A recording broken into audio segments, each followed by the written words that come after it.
Gas, sebelum saya lanjut ke videonya akan saya beritahu manfaat pentingnya pemeriksaan tune-up pada mobil. Jadi jangan lupa tonton terus videonya guys. Jadi manfaat tune-up untuk motor yaitu agar kondisi mesin tetap terjaga dan awet. Perawatan komponen pada motor yang dilakukan secara rutin tentu dapat membuatnya bertahan lebih lama. Hal tersebut akan berbeda dengan motor yang tidak dirawat secara rutin.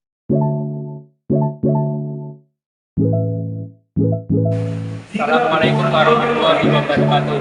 Perkenalkan, nama saya Muhammad Abdul Sultan Mustafa dari kelas 11 TKN 3. Nama saya 14. Di sini saya akan melakukan kegiatan tune-up konvensional. Sebelum melakukan tune-up konvensional, saya akan memperkenalkan alat-alat terlebih dahulu. Yang pertama ada hidrometer,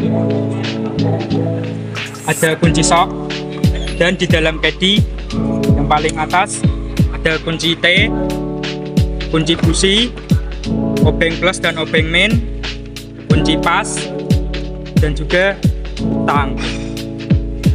Yang kedua ada palu karet dan juga palu besi, kunci ring, dan puller gauge.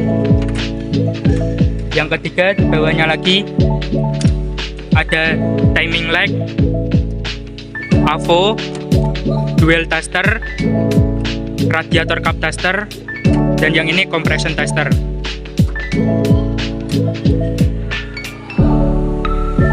Yang ini yang terakhir ada baterai charger. Selanjutnya saya akan melakukan kegiatan tune-up konvensional yang pertama.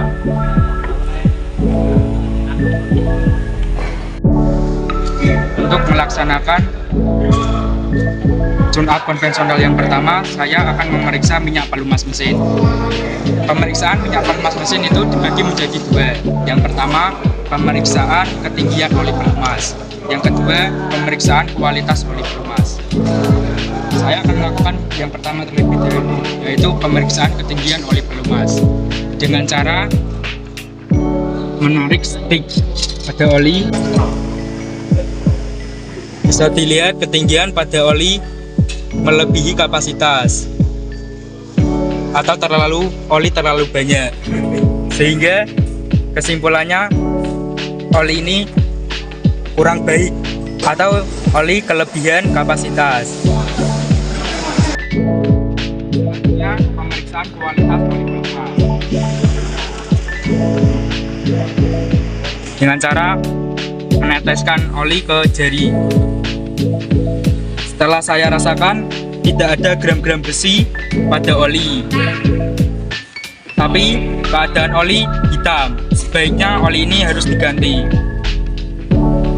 Kesimpulannya, oli tidak baik dan harus diganti, tidak layak digunakan. Selanjutnya yang kedua, pemeriksaan sistem pendingin mesin dan tali kipas. Pemeriksaan sistem pendingin mesin dan tali kipas dibagi menjadi 5. Saya akan memeriksa yang pertama, yaitu pemeriksaan air pendingin pada tangki cadangan. Bisa dilihat pada air pendingin pada tangki cadangan masih keadaan full, sehingga air pendingin tidak perlu diisi kembali. Dengan kesimpulan, air pendingin masih baik dan masih bisa digunakan. Selanjutnya yang kedua, pemeriksaan kualitas air pendingin.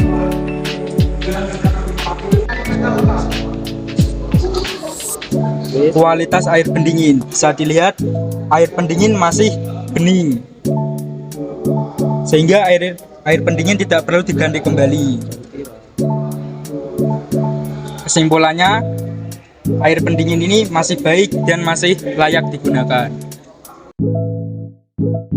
Untuk pemeriksaan sistem pendingin yang ketiga, yaitu pemeriksaan kebocoran sistem pendingin menggunakan alat radiator cup tester dengan cara buka dulu tutup radiator.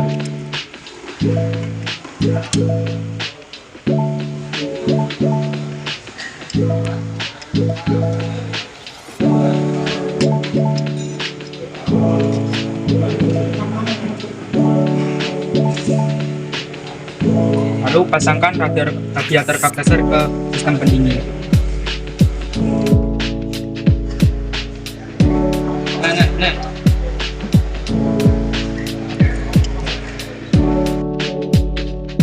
Pompa radiator kap tester sesuai tekanan tertentu.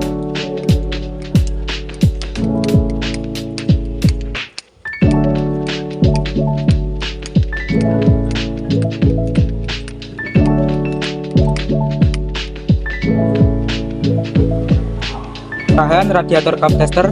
Jika jarum radiator kap tester turun, maka sistem pendingin bocor. Bisa dilihat pada di sini jarum turun. Jadi kesimpulannya sistem pendingin pada mobil ini bocor dan tidak layak digunakan. Selanjutnya pemeriksaan sistem pendingin yang keempat, yaitu pemeriksaan tutup radiator.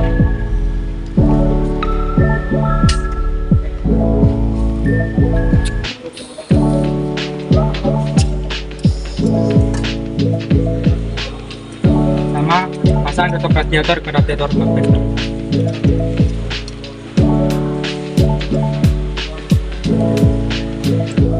Pompa kembali sesuai tekanan tertentu.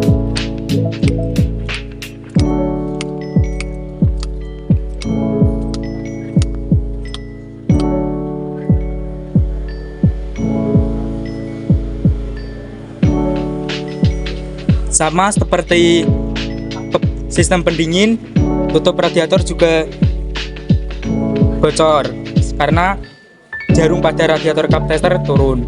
Kesimpulannya, tutup radiator ini tidak baik dan tidak layak digunakan. Untuk pemeriksaan sistem pendingin yang kelima, yaitu pemeriksaan tali kipas. Untuk kondisi visual dari tali kipas bisa dilihat di sini. Tali kipas rada aus dan kotor.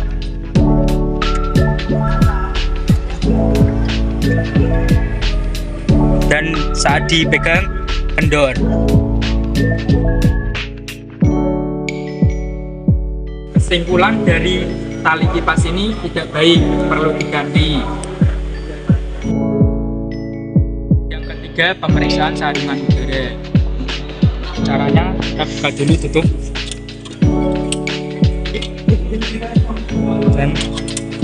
dan kita lihat pada saringan udaranya.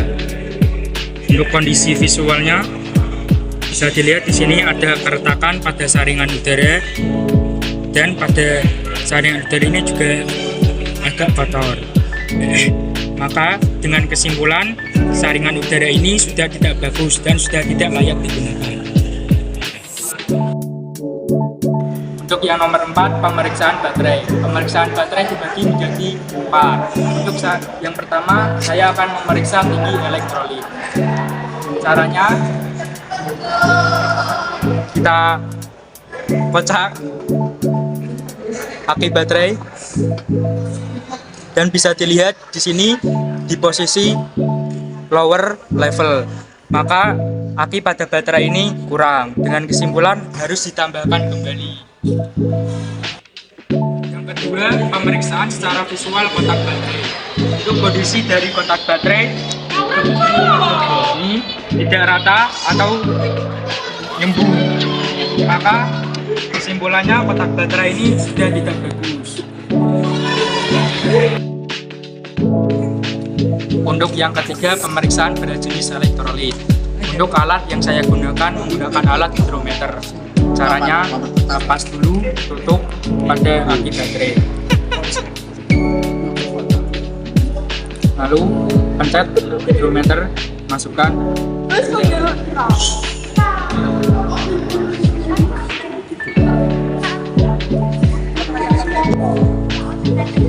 Untuk pemeriksaan, di sini saya mendapatkan menggunakan alat hidrometer di tanda warna merah.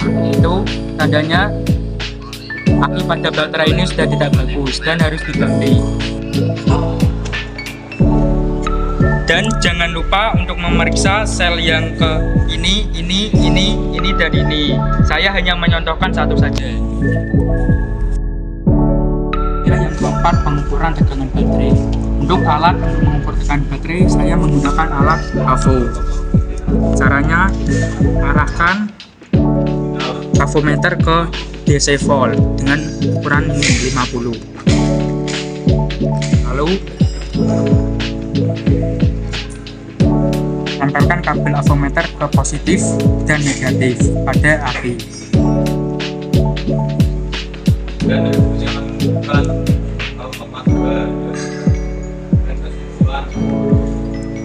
Setelah saya ukur, bisa dilihat mendapatkan ukuran 8 DC volt. Itu tandanya baterai api ini sudah tidak bagus, perlu dicas kembali atau diganti. Selanjutnya yang kelima, pemeriksaan dan penyetelan busi. Pemeriksaan dan penyetelan busi terbagi menjadi dua. Yang pertama, pemeriksaan secara visual busi, dan yang kedua, pemeriksaan dan penyetelan celah busi. Untuk kondisi visual dari celah busi, kita lihat pada busi berikut ini.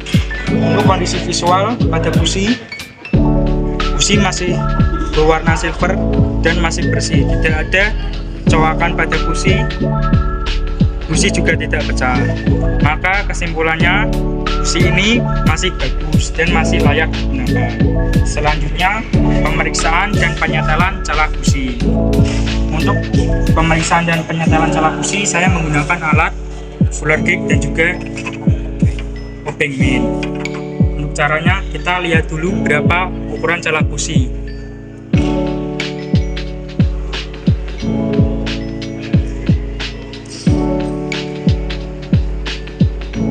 Setelah saya periksa, ternyata busi ini berukuran 0,5 mm.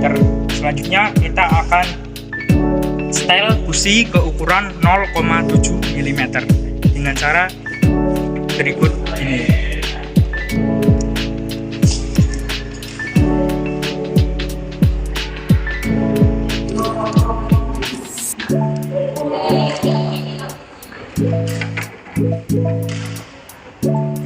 Kita coba masukkan yang ukuran 0,7.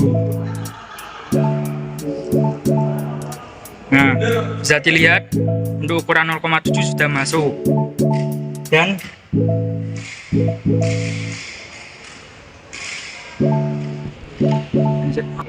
Dan untuk ukuran 0,7 sudah masuk, sehingga busi ini sudah disetel dan siap digunakan. Jangan lupa untuk menyetel busi pada busi kedua, 3, dan 4. Di sini saya hanya menyontohkan pemeriksaan visual dan penyetelan busi yang pertama saja. Pengukuran tahanan kabel coil distributor. Pengukuran kabel coil distributor menggunakan alat digital multimeter.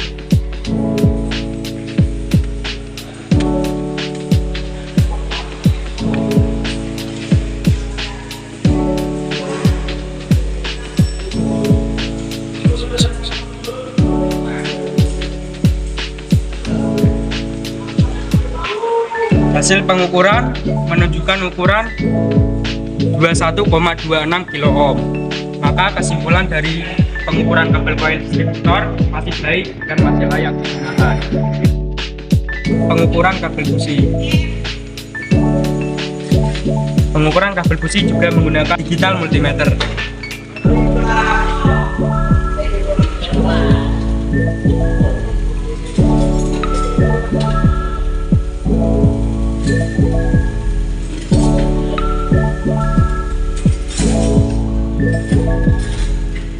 Hasil pengukuran kabel busi menunjukkan 21,69 kilo ohm.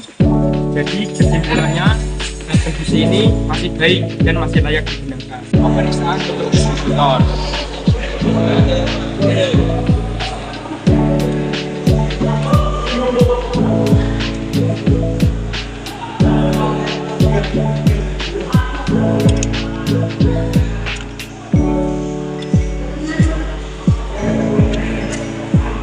Ini yang dinamakan tutup distributor. Untuk kondisi dari tutup distributor bisa dilihat tidak ada retakan pada tutup distributor, dan pada batang arang tutup distributor ini saat dipencet juga masih bagus, bisa kembali. Maka kesimpulannya, kondisi dari tutup distributor ini masih baik dan tutup distributor masih layak digunakan. Selanjutnya nomor 8, pemeriksaan celah platina. Pemeriksaan celah platina dibagi menjadi dua: A. Kondisi visual, dan B. Pengukuran celah platina. Untuk kondisi visual, kita akan lihat di celah platina.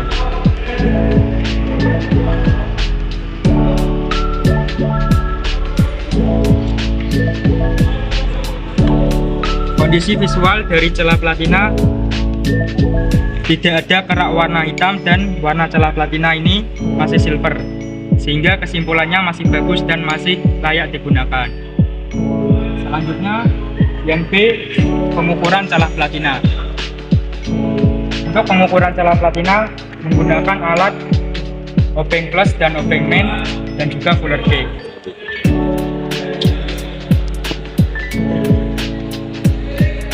Pengukuran celah platina, ukuran standarnya 0,45 mm.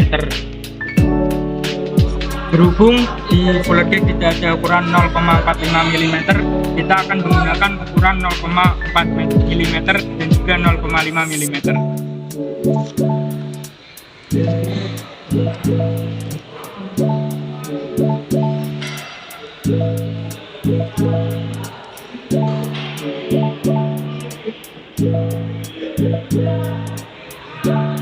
Ukuran di sini menunjukkan ukuran 0,5 mm. Kita akan setel menjadi ukuran 0,4 mm.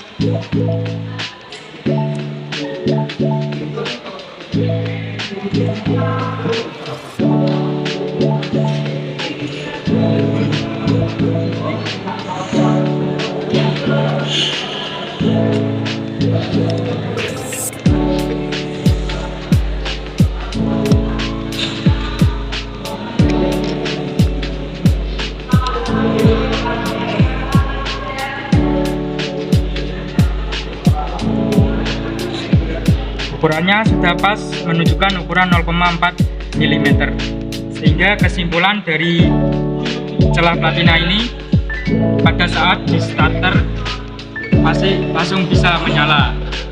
Jika ukuran tidak menunjukkan standarnya 0,45 mm, maka pada saat di starter mesin tidak bisa hidup atau lama menyalanya.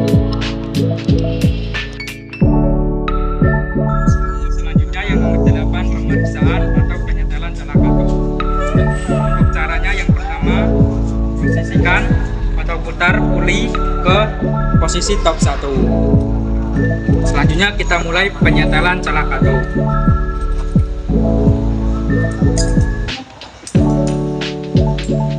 Saya menyetel celah katup yang silinder pertama yang arah in dengan ukuran 0,20 mm.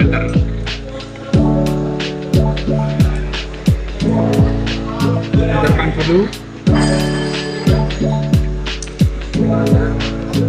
dan bautnya.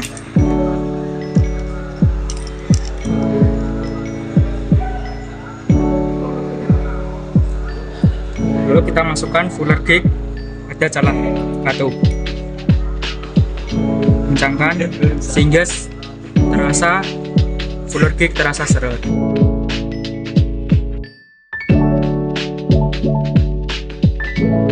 Setelah saya rasakan, fuller gauge sudah terasa seret.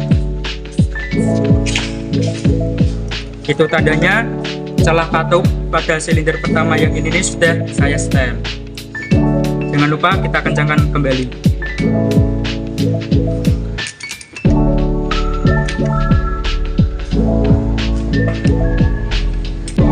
Dan jangan lupa mengukur silinder pertama yang X in dan silinder kedua yang in, silinder ketiga yang X. Untuk silinder keempat tidak usah. Selanjutnya yang nomor 9, pemeriksaan tekanan kompresi. Pemeriksaan ini dilakukan selama 3 detik. Untuk alatnya saya menggunakan alat kompresi tester. Oke, terus.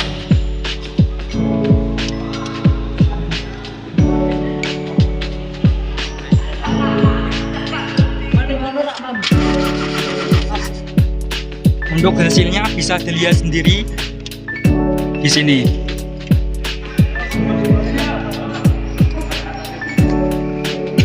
Pemeriksaan tekanan kompresi tidak hanya dilakukan pada silinder 1 saja, melainkan pada silinder 2, 3, dan 5.